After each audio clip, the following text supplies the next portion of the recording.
नमस्कार दोस्तों। 14 जनवरी मकर संक्रांति के दिन अगर यह 3 उपाय कर लिए तो धन के रास्ते घर में खुलने लगेंगे। किसी न किसी रास्ते से घर में धन आने लगेगा और धन की कोई कमी नहीं रहेगी। 14 जनवरी 2026 मकर संक्रांति का दिन सिर्फ पर्व नहीं है, यह वह क्षण है जब सूर्य की दिशा बदलती है और उसी के साथ भाग्य की धारा भी मोड़ी जा सकती है। बहुत कम लोग जानते हैं कि इस दिन किया गया छोटा सा सही कर्म पूरे वर्ष की आर्थिक तस्वीर बदल सकता है। आज मैं 3 ऐसे धन प्रयोग बता रहा हूँ जो दिखने में साधारण है, लेकिन सही समय और नियम से किए जाए तो घर की आर्थिक रुकावटें अपने आप ढीली पड़ने लगती हैं। यह कोई हवाई बात नहीं, यह उस ऊर्जा के साथ काम करने का तरीका है जो साल में एक बार अपने चरम पर होती है। सबसे पहला काम सुबह सूर्योदय से पहले करना है। स्नान करते समय मन में बस इतना भाव रखें कि जो भी अभाव है वह बहकर जा रहा है। स्नान के बाद पीले या हल्के केसर या वस्त्र पहने। अब एक छोटा सा पीतल या तांबे का लोटा लें, उसमें साफ जल भरें, जो उसमें तिल के कुछ दाने और एक सिक्का डाल दें। इस जल को सूर्य को अर्पित करते हुए मन ही मन कहें कि मेरे कर्म और धन मार्ग में जो भी रुकावट है वो आज से हटे। यह प्रक्रिया अहंकार से नहीं, विनम्रता से करें, यही पहला द्वार खोलता है। दूसरा प्रयोग दोपहर के समय किया जाता है। जब सूर्य मध्य में होता है, एक साफ कागज लें।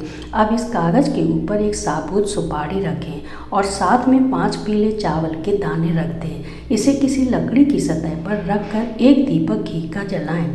दीपक जलाते समय कोई बड़ी बात नहीं, बस स्थिर मन चाहिए। दीपक बुझने तक वहीं बैठें। इसके बाद कागज और सामग्री को किसी तिजोरी, अलमारी या उस स्थान पर रखें जहां धन से जुड़े कागज रहते हों। यह प्रयोग धन को टिकाने का संकेत देता है, केवल आने का नहीं। तीसरा और सबसे प्रभावशाली प्रयोग सूर्यास्त के बाद किया जाता है। यह वही समय है जब बहुत लोग चूक जाते हैं। एक मिट्टी का दीपक लें, उसमें सरसों का तेल डालें और बाती लगाएं।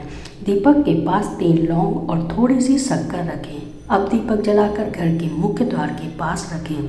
दीपक जलाते समय जोर से कुछ बोलने की ज़रूरत नहीं है, बस मन में यह निश्चय रखें कि मेरा घर अभाव का नहीं, समृद्धि का स्थान है।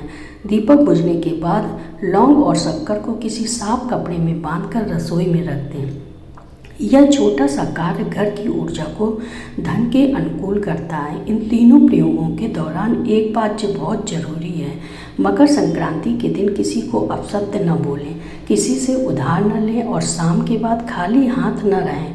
थोड़ा सा गुड़ या तिल घर में अवश्य रखें। यह संकेत है कि घर खाली नहीं है। ध्यान रहे, यह कोई एक दिन का जादू नहीं है, यह बीज बोने जैसा है। जब बीज सही दिन बोया जाता है तो फसल अपने समय पर आती ही है।